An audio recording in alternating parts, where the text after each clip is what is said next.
Selamat malam, kami dari kelompok mata kuliah pengolahan citra digital akan mempresentasikan hasil diskusi kami yaitu tentang transformasi Fourier pada pengolahan citra digital.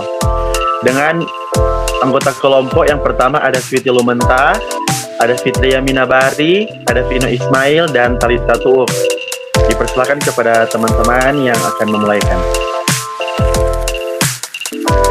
Transformasi Fourier merupakan transformasi yang cukup terkenal dan banyak digunakan dalam pengolahan citra. Transformasi ini diperkenalkan oleh Jean-Baptiste Joseph Fourier pada tahun 1807. Transformasi Fourier mengubah suatu citra dari ruang spasial ke ruang frekuensi.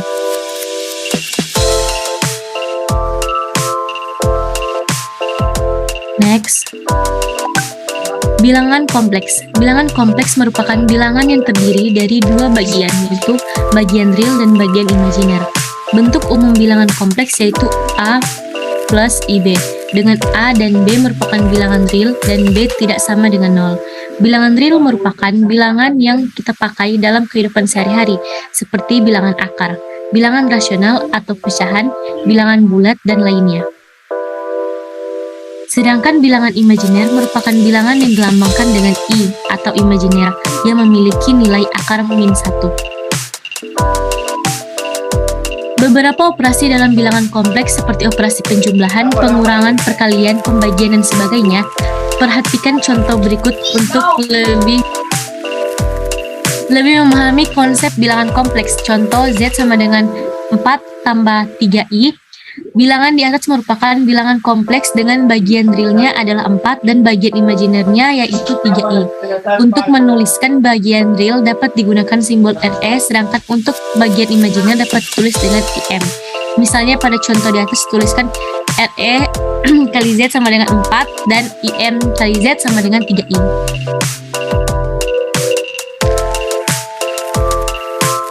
Selanjutnya ada deret Fourier. Seperti ditunjukkan pada bagian sebelumnya, fungsi V kali T dari variabel kontinu T yang periodik dengan periode T dapat dinyatakan sebagai jumlah sinus dan kosinus dikalikan dengan koefisien yang sesuai. Jumlah ini dikenal sebagai deret Fourier, memiliki bentuk sebagai berikut. Selanjutnya ada fungsi impuls. Fungsi impuls satuan biasanya dilambangkan sebagai N. Ini terdiri dari sampel bernilai unit tanggal pada saat N sama dengan 0, dikelilingi di kedua sisi oleh 0. Selanjutnya ada transformasi Fourier dan fungsi kontinu. Transformasi Fourier dari fungsi kontinu T dari variabel kontinu T dinotasikan didefinisikan oleh persamaan sebagai berikut.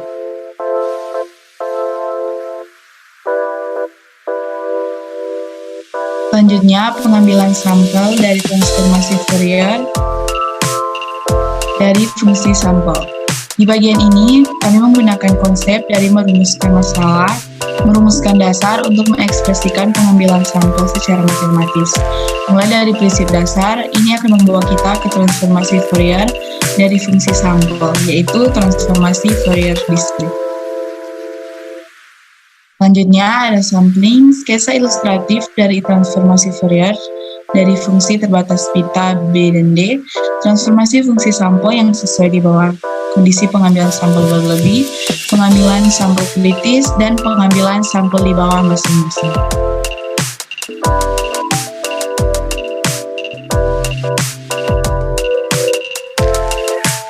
Selanjutnya, teorema sampling.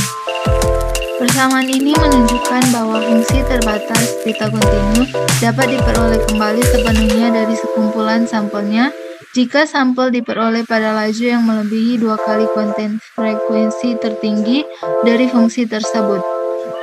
Hasil yang sangat penting ini dikenal sebagai teorema sampling.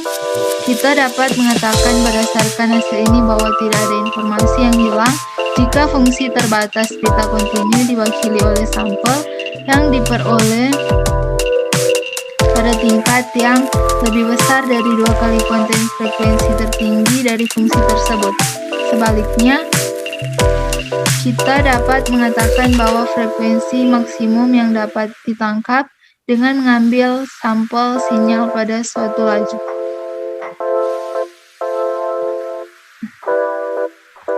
Teorema sampling adalah landasan teori pemrosesan sinyal digital. Ini pertama kali dirumuskan pada tahun 1928 oleh Henry Nyquist, seorang ilmuwan dan insinyur Bell Laboratories. Claude E. Shannon juga dari Bell Labs membuktikan teorema secara formal pada tahun 1949.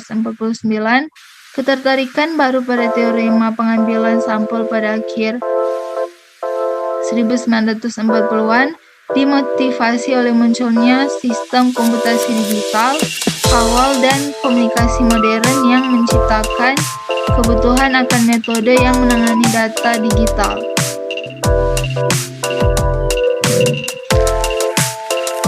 Selanjutnya, alias. Secara harfiah, kata alias berarti identitas palsu. Di bidang pemrosesan sinyal, aliasing mengacu pada fenomena pengambilan sampel yang menyebabkan sinyal yang berbeda menjadi tidak dapat dibedakan satu sama lain setelah pengambilan sampel, atau dilihat dengan cara lain, untuk satu sinyal untuk menyamarkan sebagai yang lain. Secara konseptual, hubungan antara sampling dan aliasing tidak sulit untuk dipahami. Dasar dari fenomena aliasing yang berkaitan dengan pengambilan sampel adalah bahwa kita dapat menggambarkan fungsi digital hanya dengan nilai sampelnya. Ini berarti bahwa mungkin untuk dua atau lebih fungsi kontinu yang sama sekali berbeda untuk bertepatan pada nilai sampel masing-masing, tetapi kita tidak akan memiliki cara untuk mengetahui karakteristik fungsi di antara sampel tersebut. Dua fungsi kontinu yang memiliki karakteristik yang baru saja dijelaskan disebut pasangan alias, dan pasangan tersebut tidak dapat dibedakan setelah pengambilan sampel.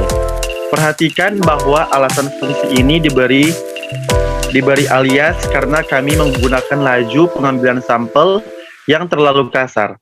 Artinya, fungsi-fungsi tersebut kurang diambil sampelnya. Secara intuitif, jelas bahwa jika pengambilan sampel disempurnakan, semakin banyak perbedaan antara dua fungsi kontinu yang akan terungkap dalam sinyal sampel. Berikutnya, rekonstruksi fungsi atau pemilihan dari data sampel. Pada bagian ini, kami menunjukkan bahwa merekonstruksi fungsi dari satu set sampelnya mengurangi dalam praktiknya menjadi interpolasi antara sampel. Bahkan tindakan sederhana menampilkan gambar memerlukan rekonstruksi gambar dari sampelnya oleh media tampilan. Membutuhkan jumlah suku yang tidak terbatas untuk interpolasi antar sampel. Dalam praktiknya, ini menyiratkan bahwa kita harus mencari pendekatan yang interpolasi terbatas antara sampel. Yang berikut, rekonstruksi fungsi atau pemilihan dari data sampel. Jika fx terdiri dari m, sampel fungsi ft yang diambil bil delta t unit terpisah, panjang rekord yang terdiri dari himpunan dalam kurung kurawal fx sama dengan 0, 1, 2, dan seterusnya adalah t sama dengan m delta t. Berikutnya ada transformasi Fourier diskrit dari satu variabel. Transformasi Fourier dari sampel fungsi terbatas pita memanjang dari ke adalah kontinu.